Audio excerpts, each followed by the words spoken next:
புத்தாண்டு கொண்டாட தமிழகத்தில் மழை தடையாக இருக்குமான்னு சொல்லி தான் நம்ம பார்க்க போறோம். வானிலை அறிக்கை ஸ்கிப் பண்ணாம கேளுங்க. மறக்காம தமிழ் வெதர் நியூஸ் சப்ஸ்கிரைப் பண்ணிடுங்க. மற்றவர்களுக்கு தெரியப்படுத்த ஷேர் பண்ணுங்க.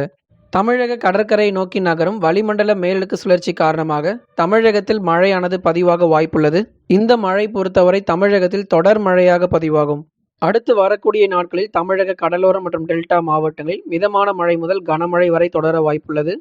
சென்னை, திருவள்ளூர், காஞ்சிபுரம், செங்கல்பட்டு உள்ளிட்ட மாவட்டங்களில் மிதமானது முதல் கனமழையும், புதுச்சேரி, கடலூர் மற்றும் காரைக்கால் உள்ளிட்ட பகுதிகளில் மிதமான மழை வரைக்கும் தொடரும். விழுப்புரம், மயிலாடுதுறை, தஞ்சாவூர், திருவாரூர், நாகப்பட்டினம் உள்ளிட்ட மாவட்டங்களிலும் ஒரு சில இடங்களில் மிதமான மழை வரை பதிவாக வாய்ப்புள்ளது. இந்த மாவட்டங்களில் அடுத்து வரக்கூடிய நாட்களிலும் தொடர் மழை பதிவாகும். வட தமிழக உள் மாவட்டங்கள், தென் தமிழகம் மற்றும் மேற்கு தொடர்ச்சி மலை ஒட்டிய மாவட்டங்களில் வானம் பொதுவாக மேகமூட்டத்துடன் காணப்படும் மற்றும் அதிகாலை நேரங்களில் பனிமூட்டம் காணப்படுவதற்கான வாய்ப்புகள் இருக்கு. இந்த மாவட்டங்களில் மழை குறைவாக இருந்தாலும் வட தமிழக உள் மாவட்டங்கள், தென் தமிழகம், மேற்கு தொடர்ச்சி மலையொட்டிய மாவட்டங்களில் மழை குறைவாக இருந்தாலும் பனிமூட்டம் என்பது அதிகாலை நேரங்களில் சற்று அதிகரிக்க வாய்ப்புள்ளது. இந்த பனிப்பொழிவு பொறுத்தவரை அடுத்து வரக்கூடிய நாட்களுக்கும் தொடர்ந்து நீடிக்கும். பகல் நேரங்களிலும் கூட ஒரு சில மாவட்டங்களில் வெயில் காணப்படுவதற்கான வாய்ப்புள்ளது.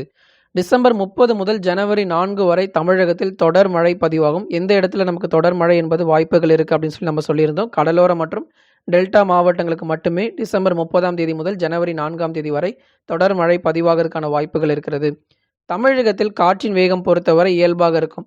தமிழகத்தில் காற்றின் வேகத்தில் எந்த ஒரு மாறுபாடும் கிடையாது. காற்றினுடைய வேகம் பொறுத்தவரை தொடர்ந்து இயல்பான நிலையிலே இருக்கும்.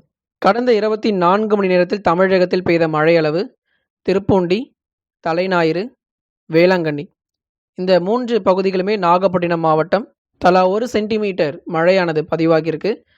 கும்மிடிப்பூண்டி, திருவள்ளூர் மாவட்டத்தில் தலா 1 சென்டிமீட்டரும் மழை பதிவாகியிருக்கு.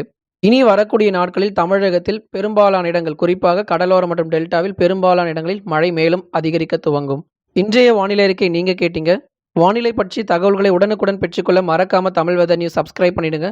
மற்றவர்களுக்கு தெரியப்படுத்த ஷேர் பண்ணுங்க.